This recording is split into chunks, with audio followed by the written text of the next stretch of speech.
To continue my remarks from earlier in relation to the TAFE SA bill. Members may remember that I had, prior to lunch break, identified that the Liberal Party would be supporting the bill, that we considered that the bill was an improvement on the status quo, and I expressed my own personal hope that in 10 or 15 years' time from now, future parliaments and future people involved in the TAFE sector and the training sector more broadly, reflecting on you said I'll send it, I'll pass it on for you. Act has served our state, will be kinder to it than we all are now about the reforms, the Gillard-Kenyon reforms, as I may start thinking of them, of 2012. Those reforms, of course, were designed to support a training environment market that was never realised. I said prior to the lunch break that there were Labor ministers hoping that it would become a reality even as late as 2017, and I found a quote over lunch from the member for Port Adelaide when she was the Minister for Education, highlighting even as late as 2017 the work that TAFE SA had done to enable itself to be able to withstand the rigours of a fully competitive and contestable market by the end of 2018-19. During the election campaign, that of course changed. I remember that one of our ambitions as a Liberal Party was to have that full contestability within which the Act would be able to operate as intended if we were elected, and the member for Port Adelaide at that time clearly had changed her mind and identified that it was a bad idea. As I was frank before the break, during the time that we were in government, it became clear to me and to our government that full contestability wasn't going to work too. The times had moved on, the federal funding arrangements had moved on, and where TAFE SA was to be ongoing, continuing its work as South Australia's public provider, there was no real capacity for it to be a pure market in place. TAFE SA's costs were always going to be 3 to 4 times that per hour of a non-government provider. Not saying this critically, there were several reasons for this. One of them is the obvious one. I think 70% of the costs identified to me were due to the staffing differences in the way that a public servant under the arrangements were in place for a TAFE staff would be different to the same staff member doing the same job in a non-government provider. Those costs were just going to be higher, and our industrial arrangements weren't going to make a different arrangement possible. TAFE also delivers outcomes for the state in potentially low margin areas that were not going to attract the interests of private providers. TAFE delivers outcomes for the state that the government needs it to. When we were identifying the need for radical upskilling of welders in South Australia, and the Skills Department wanted to invest $1 million in purchasing virtual welders, which would enable welders to be trained more quickly so as to serve those working in our shipyards for the needs of the state. TAFE was the only organisation capable at the time of operating those, and so those virtual welders were installed at Regency. And the ambition is always to ensure that government-owned facilities are enabled to be used by non-government providers where possible. We endeavoured to do that through best endeavours, working with the CE, working with TAFE, and that happened to a greater or lesser extent. I know there's a couple of examples where it's happened since too, but it's not easy. This, frankly, just change in the Act may well be an example of where that sort of project is easier to deliver. One of the reasons that we support the bill in front of us today. Staffing costs weren't the only ones. There are also, and those particular state projects, there are also remote and rural communities who TAFE serves, for which there's the subsidy to a private provider would have to be dramatic to take their interest. And so there is going to be a public provider. We endeavoured through the time we were in government, rather than to focus on that fully contestable marketplace, which wouldn't have worked in my view, to instead have a curated approach where depending on the thickness of the market, the number of quality providers who are capable of delivering outcomes for students, businesses, industries in the state that we needed, to a quality delivery that was respected by business and industry, then we would make sure that the appropriate proportion of government-funded places were able to be delivered under that arrangement. And TAFE were able to serve the state in delivering others. Now, this government has not an entirely dissimilar approach with their fee-free TAFE places. They have an articulated number that would negotiate it, I assume, with the federal government, but certainly within South Australia, delivered for TAFE SA, as similar government providers have an articulated number in other states, and then a certain number assigned to certain non-government providers too. And the government's processes in identifying the quality are potentially similar to those that were there under the previous government. I'm almost certain that it's mostly the same people doing many of those assessments. But the proportions have potentially changed a bit. In a funny way, it's less a change in principle as in the nuances of greater or lesser priorities. And that's fine. Prior to the break, I highlighted that in this second part of my contribution, I would provide some context for the arrangements that came to being as we came into government in 2018 that informed my experience. It also is relevant to the bill because many of these circumstances were triggered by the same set of reforms that were contemporaneous with the current TAFE Act's introduction. The current TAFE Act's introduction assumed a number of reforms that were described in South Australia as the Skills for All approach. And so I want to just put in place a little bit of the narrative of those 5 years after the introduction of that until we get to 2017, where we had what I would consider the three significant contemporary crises, and there were a number of others alongside it, of the slash and burn mid-year budget review of 2017, which I spoke about in detail before the break, the governance issues coming to a head, which weren't necessarily public at the time, but were later revealed by the Moran-Banikoff review and the Nous report, which I will offer some quotes from, and I think all of which contributed in different ways to the quality crisis, highlighted by the ASQA accreditation process, during which TAFE initially failed 16 out of 16 courses, then 15 out of 16 dropped a number, and then failed 10 out of the 10 that they were still trying to do, until ultimately that was finally remediated in December 2018. Prior to that, though, these things don't happen in a vacuum, and it wasn't necessarily the Act itself that was the cause of many of the problems, but it was possibly a symptom of some of them, a symptom of a system that wasn't designed as fit for purpose, that didn't have the attention from government that it deserved. I described earlier the Member for Rights' status as the first Labor skills minister in 40 years to serve a full term if he makes the next 5 months, and we wish him well in achieving that goal. But during the time of the 16 years of the former Labor government, there were, I think, 9 skills ministers who I named. Paul Kiker might have achieved 3 years. Most of them were 2 years. Well-intentioned, as many of them may have been, and whether or not they had the gravitas within Cabinet to assume that there was the priority demanded for this portfolio, or whether or not they had the attention to detail. That might be a different answer for each of those 9 ministers. But the circumstances created were that the TAFE board were seen, I think, by Treasury as a cash cow, an opportunity to change budget fittings to suit the needs of the budget papers from year to year, on the assumption that the TAFE board weren't going to complain, the TAFE minister wasn't going to complain, and so the Treasurer of the time could put whatever they wanted into their forward projections on the basis that, not necessarily bad accounting, I'm not blaming Treasury per se here, but they were able to apply to the TAFE board an efficiency dividend, or indeed revenue assumptions that were completely impossible to achieve. $90 million plus worth of cuts and inappropriate revenue assumptions over the forward estimates when we came to office that hadn't been disclosed to the public, and beyond that, unachievable targets, especially in a system that the government at the time had said was going to become more contestable.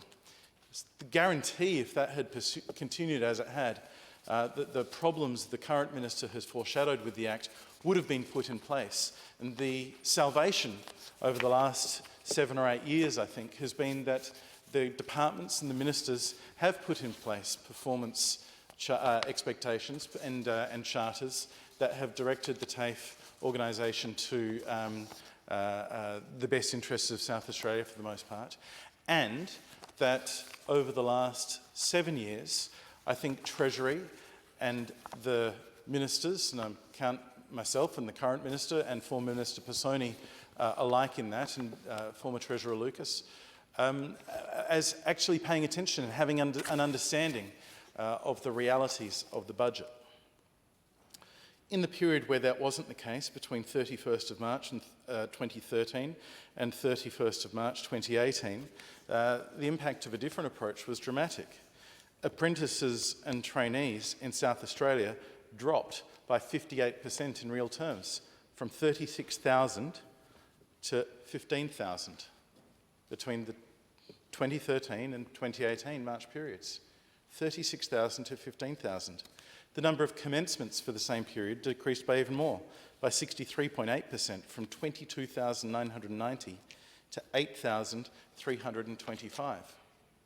We often repeated when we were in government the work done by Minister Pisoni and the Education Department and TAFE, and saw the fastest growth in apprenticeship and traineeships in the country. I guess if there's one thing that the Minister might point to if he wanted to be political, is that we came off a low base. I highlight that it was a really bloody low base. That 8,300 commencements in the March 2018, according to the figures I have in front of me, is a low base. 36,000 to 15,000 apprentices and trainees over the drop in 5 years is remarkable. And I appreciate that I think we now have a bipartisan shared mission to highlight the benefits of skilled training for young South Australians. Sir, Mr Deputy Speaker, you may not, and other members of the Parliament may not be aware, but the member for Unley used to be an apprentice. He holds it close to his chest that he went from cabinet maker to cabinet minister. He's a discreet person who doesn't brag about such things. What was really useful was having the insight of him as a shadow minister and a minister, was able to help the department refine some of our messages and ensure that in the Department of Innovation and Skills, as it was, there was a laser-like focus on continuing to promote that message, because, and indeed expand the fields within which apprenticeships and traineeships are offered, not just to the traditional trades, the male-dominated industries, but to modern trades such as might give more parents confidence in the future. The IT traineeships grew by, I think, over 1,000% over a couple of years. It was a new field, admittedly, and one where great new opportunities are continuing to flourish. The Minister for Skills, as was Member for Unley, also had a really significant focus on traditionally feminised industries, having the opportunity to have apprenticeship and traineeship pathways applied in those industries, because it was traditionally always the blokes who were able to get paid while they were learning. And now we're very supportive and indeed put in place a lot of measures, including TAFE measures, to encourage women into non-traditional industries. But it would be folly not to think about, when we're concerned about how to meet the pay gap, those industries that have traditionally and continue to have high levels of female workforce. So therefore, skilled qualifications, including childcare, were the traineeship, apprenticeship pathways in those fields were really encouraged and supported, and there were changes made to some of the national agreements about how they were funded that made that easier. Those changes were all significant and helped us grow apprenticeship and traineeship numbers during our term in government. There's also another field where the early work, I think, was done by the member for Unley when he was Skills Minister, and Renee Hindmarsh when she was the Skills Commissioner. But I do commend the current Minister and the current Skills Commissioner, Cam Baker, for the work they've done to continue and expand the ambition of that work, and that is to have university apprenticeships.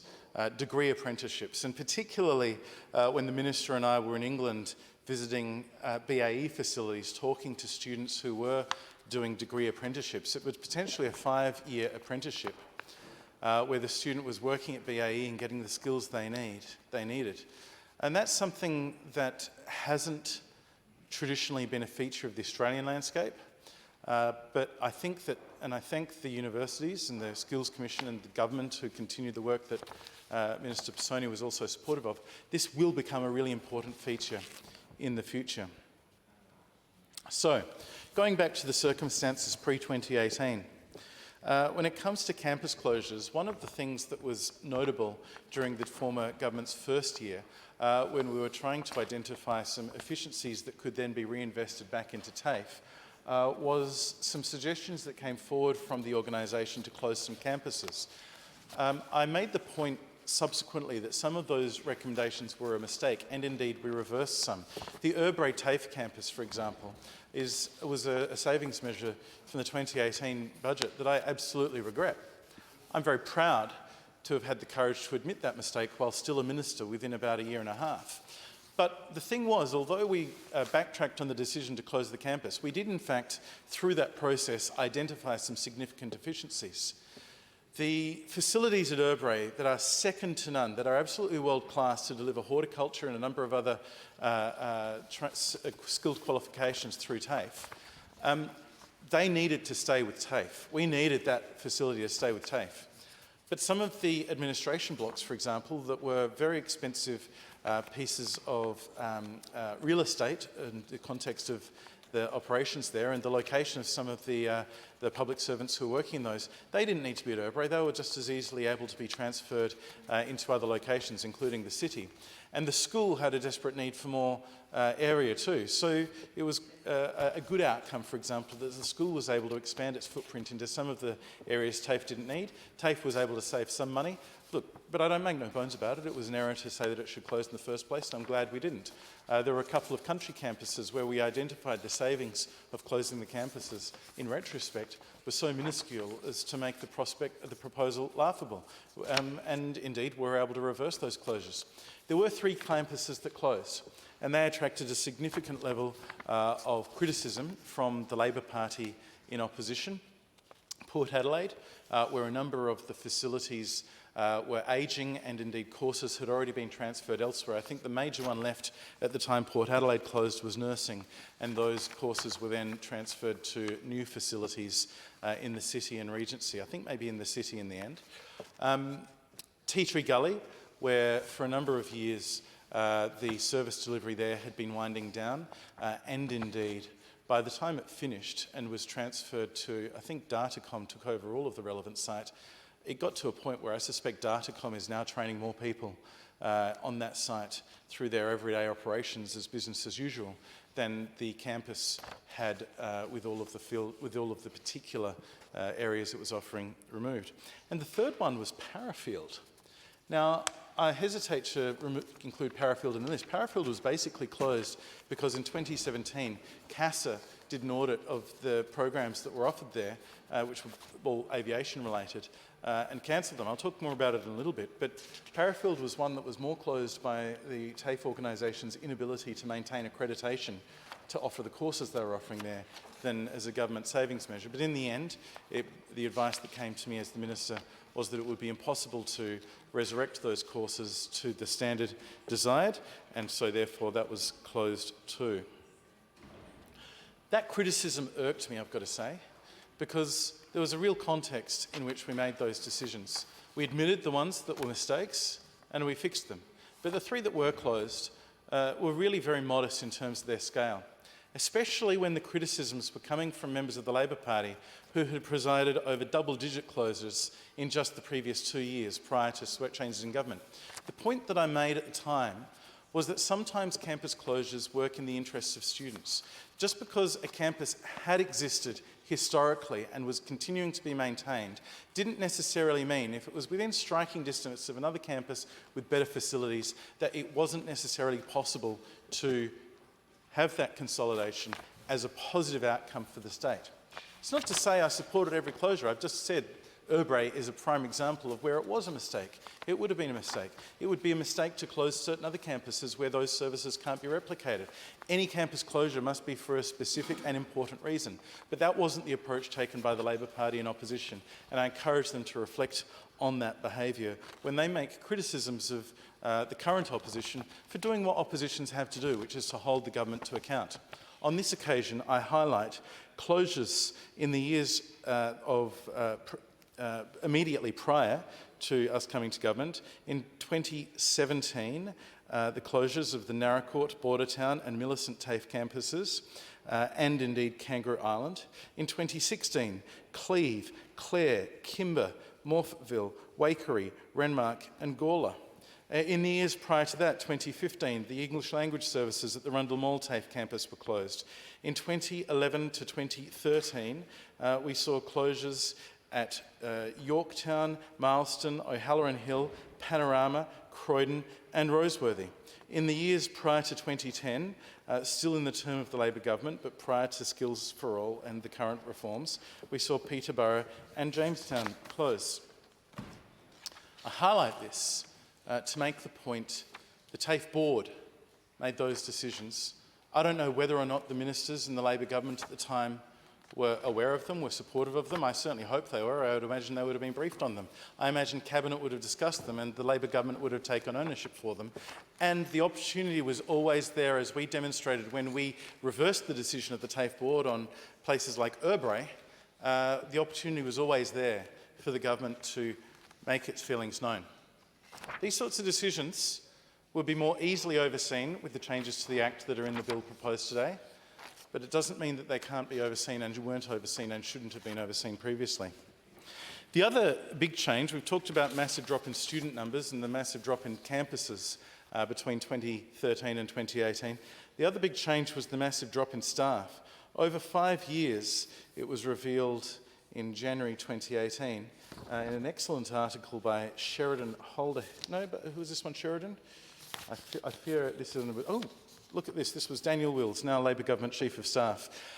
Daniel Wills identified what he described as a $65 million TAFE cull over 5 years. He wrote, TAFE SA spent $65 million in the past 5 years on golden handshakes to slash almost 600 staff, a move its former boss says led to many of its most talented being shown the door. The Auditor-General has revealed 583 TAFE staff has received targeted voluntary separation packages since 2012-13, including $3.9 million in redundancy payouts offered last year alone, that would have been 2017, as part of a long-term cost-cutting scheme intended to reform the state training providers. The point that is relevant, particularly here, is that sometimes there's this suggestion that the Liberal Party in government cut TAFE. The Labor Party has always been supportive. The Ray report, as I highlighted further, had this strange dynamic in its context period of being very praiseworthy of Labor governments from Whitlam to Albanese and immediately and instinctively critical of the Fraser and Howard governments. The government in South Australia's history that has cut more staff, budget and students from TAFE SA, and it's not even close. It's by a factor of tens, if not hundreds, is the Labor government, the Skills for All period through to the 2018 election. So, in that context, and I'll come to Moran and Kim Banikoff's remarks in a little bit, but this became very public during 2017, these problems. In May 2017, there was a CASA investigation that cast doubts on the accreditation of TAFE SA's aircraft safety students. The CASA investigation and accreditation issue, as I described, ultimately led to the closure of those courses at Parafield altogether. I think some 90 students had to have their courses remediated from memory, and it was a very difficult thing to do. I think there was significant need to engage outside assistance. The ASQA accreditation issue began with a question in question time from Stephen Marshall, the Leader of the Opposition, to the Deputy Premier. This was in early September, I believe. And the question was simply about whether or not there was an issue with an accreditation, an audit of TAFE SA. The Deputy Premier, the former Deputy Premier, the Education Minister at the time, didn't know the answer, which is fine. It hadn't been brought to her attention, and it became clear to us later why that was the case. I have some sympathy for her in this situation. We expect those people who are there to serve us and who have expected to serve the people of South Australia to give ministers useful information when it's their job they were being paid $100,000 a year part-time as a board chair to do. But anyway, that wasn't happening. The Labor Party's Twitter account immediately started mocking Stephen Marshall for asking questions on this non-issue. And after a little while, after it was only a few days, and I think that the member for Port Adelaide clearly had her office immediately have their attention drawn to what was this question about, and the penny must have dropped. Whatever information had gone to the opposition finally made its way to the government as well, and that was that ASQA had audited TAFE, and indeed the 16 courses had gone very badly. The Adelaide Advertiser, a little bit later, in an editorial, summarised it thus: "These are dark days for TAFE SA. A damning report from the Australian Skills Quality Authority released last night found 14 courses were deemed to be substandard among a total of 16 courses, all of which were found to have problems." I identified earlier, of course, that 2 of the courses were able to be remediated before the second review. The Advertiser went on to report the human toll is potentially enormous, with 800 students facing an uncertain intermediate future and needing additional assessment and possibly further study to finish their courses. It did not take long for the bloodletting to start. Chief Executive Robin Mert has resigned from his post, and Susan Close, Education Minister, was equally quick to throw TAFE SA Board Chairman Peter Vaughan under a bus, saying she would ask Governor Hugh Van Lee to dismiss him on the grounds of no confidence. So, that Advertiser article sums up pretty well what happened over those few months. September 25, 2017, ASQA issued a notice of intention to remove or suspend 16 qualifications. September 28, the Education Minister announces the formation of a task force. October 2017, the Auditor-General finds 45 students had passed part of courses despite having withdrawn from them. That was actually a separate issue entirely, but contemporaneous. October 15, there was 2,500 students identified at that point as having problems, and TAFE was no longer accepting enrolments in meat processing, automotive refinishing technology, motorcycle technology, commercial cookery, individual support ageing, hairdressing, plumbing, leisure and health, building and construction, visual merchandising. The revelations around here about funding cuts and 600 staff being lost were received poorly, as you can imagine. And an area that I think was really worth noting, again, Daniel Wills, by the 6th of December, excellent journalist as he was. He wrote an article highlighted, "No faith minister, ? Neither have we."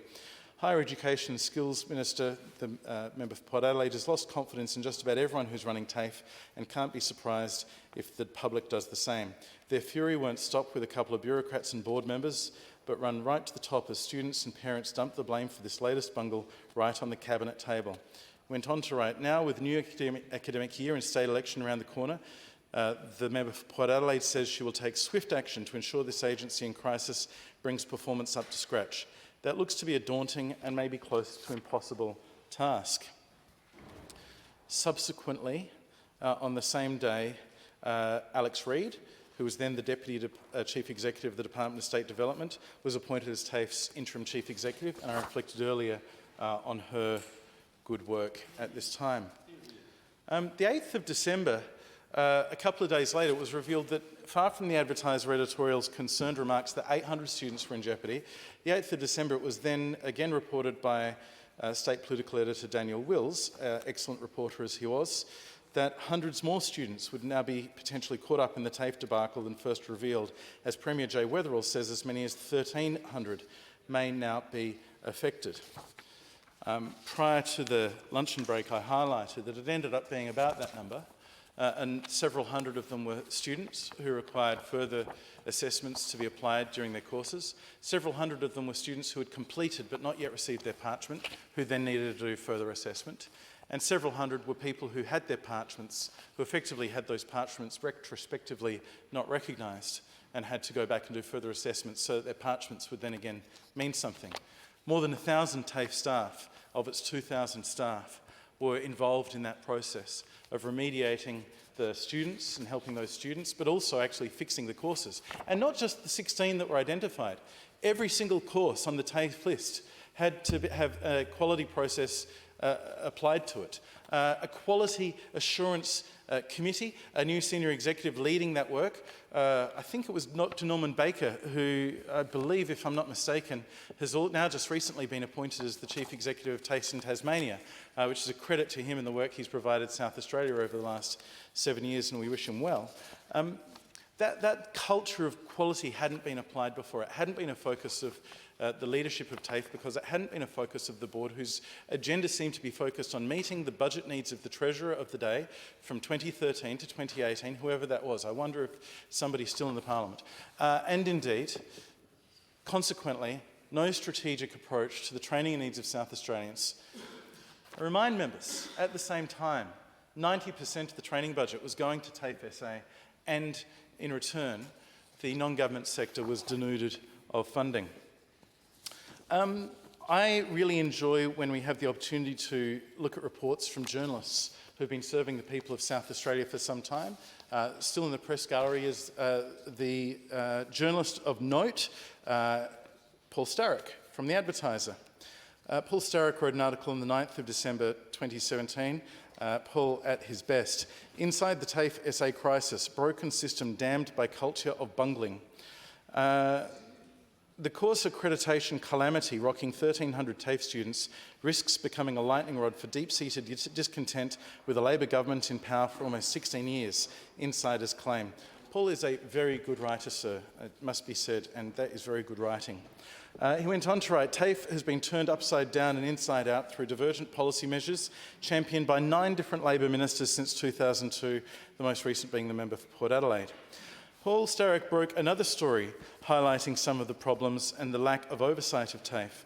He broke in this story, Australian Medical Association Chief Executive Joe Hooper says his group spoke to Gal Gago, whose ministerial term expired in January last year, that being January 2016, explaining the concerns, and this is a quote, explaining the concerns we had regarding the quality of training in aged care at TAFE, and that our own nursing lecturers who undertake accreditation of aged care standards estimated 50% of TAFE graduates needed upskilling and were unemployable.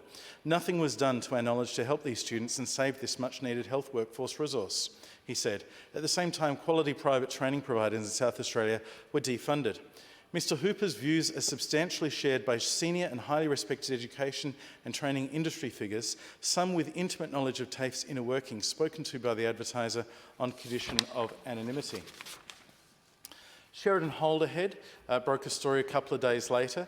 TAFE scandal could impact on SA's image, with news that about 100 international students have been caught up in the TAFE SA scandal. The Federal Education Department's contacted TAFE SA to seek assurances the students are going to be able to complete their study or get their money back. The February of the next year, in the lead up to the election, it became very clear, as a Senate committee by now was looking at this, and they highlighted evidence from the Australian Skills Quality Authority that TAFE's response to the crisis did not address the issues, explaining why it was still a major problem.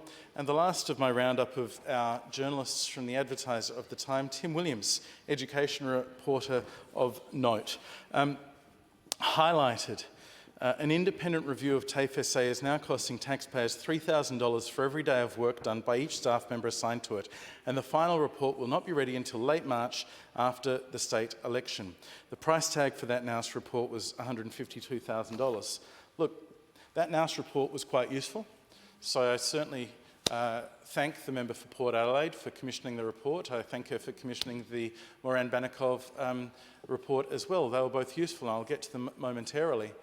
I just wish that 16 years of Labor ministers had had better oversight of this such an important part of their portfolios, that we didn't get into that mess.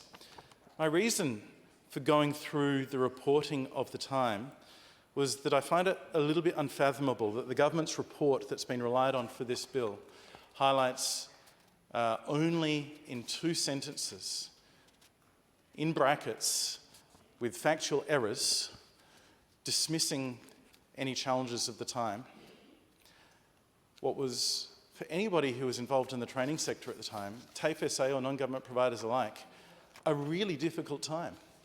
A time when most private providers either feared for or indeed actually lost their jobs, when non-government RTOs were closing their doors, high-quality providers like the NBA.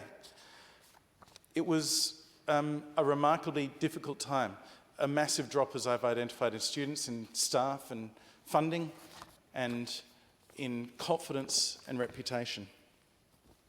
The Moran-Bannekoff Strategic Capability Review said, indeed, and this is a quote, TAFE SA's emphasis on cost-cutting and centralisation has overwhelmed and distorted its strategic focus. The business model does not enable educators to respond to business and industry requirements, nor does it empower staff to take initiative and innovate within an accountable organisational culture. They went on to say of the TAFE organisation, ageing infrastructure, obsolete equipment, unreliable technology and inflexible online platforms have severely limited organisational capacity and innovation. This is in contrast to the advice given to the House by the member for Port Adelaide as Minister a few months earlier in July 2017 when she said, TAFE has undertaken an extraordinary effort in modernising its service operations. It's made significant savings in the process and is operating extremely professionally, so I have no reason not to believe they are well on the way to the contestability anticipated by the end of 2018-19. Once again, the Minister was getting terrible advice from the organisation through whoever was reporting to her. And it's a real shame. She, by the way, she inherited that board. She didn't appoint them from memory. She appointed some good people. She appointed Joe Denley, who did some great work. But that collective failure of Labor governments over such a period of time had a tremendously negative impact on our state and on TAFE SA. The Strategic Capability Review also said this, the corporate structure, operational business development strategies and focus on cost savings and external revenue targets have diminished TAFE SA's emphasis on education. And I spoke before, so much of that, when we came into government, included those 2017 budget cuts applied by the Treasurer of the day that hadn't been identified to the public prior to the election, to my knowledge. I mean, he can come in here, he's still in the Parliament, he's got a job in the Cabinet still. To my knowledge, they hadn't been identified to the public before the election. I came in, we found $90 million worth of cuts TAFE was expected to manage. That was Labor's legacy in 2018, and that was the starting point for the reforms and the work we did to rebuild confidence over the subsequent 4 years. The Nous report, in quality, the one that was identified before, they produced a useful report. They highlighted, actually one thing I did highlight before lunch, but I want to highlight it again here, and I'll use Nous's words. There is a large contingent of highly motivated and loyal staff who want to help restore confidence in the institution of which they were very proud, but who felt alienated from and unclear about the overarching strategy and role of TAFE in the wider system. Nous also wrote,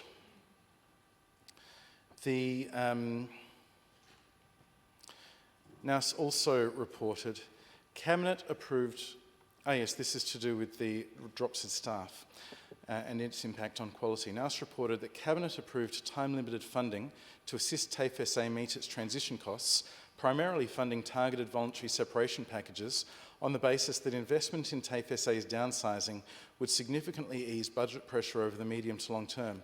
However, the focus on cost cutting became an obsessive one, meaning that leaders and managers paid much more attention to cost inputs rather than the quantity or quality of outputs. So the Liberal Party's supporting this bill. We hope that it is an opportunity for a renewed fresh start for TAFE SA.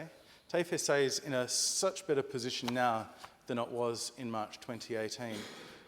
And I'm pleased that it's had consistency in ministers. Obviously, the changing government saw an adjustment in priorities, and that's fine. We disagree with some of the government's priorities. That's politics. But when it comes to legislation that's going to serve the state, I think, sir, for all of us, we really need to reflect on what is the impact of this legislation, not on the newspaper tomorrow or the political culture over the next 6 months. What's the impact going to be on the system that is impacted by this legislation over the next 12 years?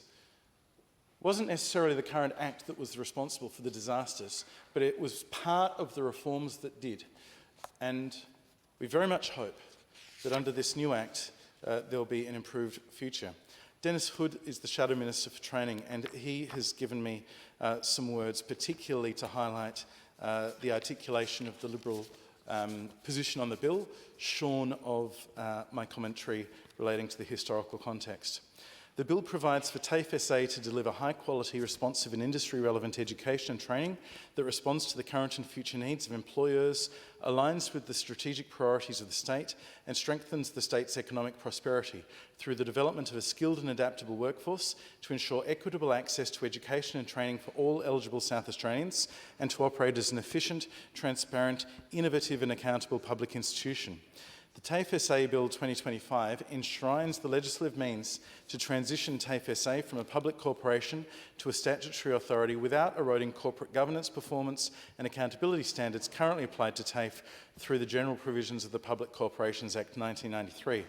Similar to legislation for other statutory authorities, the bill ensures TAFE SA obtains its authority and operating context from its enabling act, and its functions, level of independence and the respective roles of the Board, Chief Executive and the Minister are derived from its enabling legislation. The bill defines TAFE SA's objectives and functions as a public provider. Unlike the current Act, broad application of the Public Corporations Act and the commercial principles therein, the bill ensures that TAFE SA performance functions in the public interest first and foremost. The bill changes the attributes for TAFE SA board membership to include members who collectively have expertise, abilities and experience required for the effective performance of TAFE SA's functions. The board is to consist of not less than 6 and up to 10 members nominated by the Minister and appointed by the Governor. The bill formalises the authority of the TAFE SA board to appoint an acting Chief Executive for any period for which the Chief Executive is absent or unavailable to carry out official duties and requires the board to meet a minimum of 4 times a year. The board also formalises the authority of the TAFE SA board to establish committees or subcommittees to advise or assist TAFE SA in relation to its functions. The bill requires TAFE SA to prepare a business plan and compels the Minister to provide a statement of priority to TAFE SA, which will replace the current ministerial charter and performance statement requirements under the current Act and arrangements. The Minister is compelled to consult with the Treasurer and TAFE in the development of that statement of priority, and TAFE must address the requirements contained in it in preparing its business plan. A new power is authorising TAFE SA to issue barring notices in a manner stipulated in regulation in relation to specified conduct with the breach of such a notice resulting in a penalty that's enforceable. This provision endeavours to protect staff and students of TAFE SA on all its campuses from unwanted conduct by others. It increases the maximum fine for a breach of a bylaw from $1,250 to $2,500. TAFE SA's rulemaking powers are expanded to include setting standards in relation to student admission and selection, staff behavioural conduct and staff and student academic standards. The requirement for Governor confirmation of a proposed TAFE SA rule or bylaw is removed from the current Act by this bill. I imagine the Governor will be disappointed that she won't get these reports anymore, but it will save time. Proposed rules and bylaws will, however, continue to require agreement of the TAFE SA board, and in addition to the ministerial approval, bylaws will continue to be tabled in Parliament and subject to disallowance. The Honourable Dennis Hood, as Shadow Minister for the Liberal Party, has consulted with peak industry bodies and stakeholders on this bill, and in broad found in principle support from most. There were issues raised by some, and there were issues identified by Dennis Hood, which the Liberal Party will move on as I've described. We are indeed keen to ask some questions, which hopefully we'll have time to do quickly tomorrow. I hope it will not take up much of the House's time. I indicate that at the moment I'm not proposing to move amendments in the House. We will endeavour to provide them to the government between the Houses so that they can be given full consideration ahead of debate in the Legislative Council, and hopefully they will be passed. I think that there's worthy consideration of a review after 3 years to be undertaken of the proposed legislation. I wonder what might have been the benefits of a 3-year review after the current Act had been put in place. There's currently no requirement for regional representation on the TAFE board. Now, when I was the Minister, I made sure to appoint somebody from regional South Australia. From memory, Dr. Jen Cleary. I will seek to correct the record if I'm mistaken. And I know that she did a great job. And I'm sure that there's no in principle objection from the government. I hope that if that's an amendment we move, it will be supported. With respect to the proposed barring orders, I'm interested in why the similar measures incorporated recently in the Education and Children's Services Barring Notices and Other Protections Amendment Bill for an opportunity to appeal to the Minister haven't been included in this bill. We'll explore that and potentially consider an amendment between the houses. And I'm interested also if the Minister, in summing up, wants to make any comments on the anticipated impact of the legislative change on staff workforce numbers, student and industry outcomes, and indeed how the bill will enable the government, or indeed whether the government has any interest in considering those facilities that are currently underutilised, to see whether their utilisation opportunity is able to be maximised, or indeed if there are new opportunities that can be provided to share those facilities with non-government providers in the best interests of the people of South Australia. The bill is worthy of the House's support. The opposition will support it, and I look forward to the further debate and the committee stage in due course.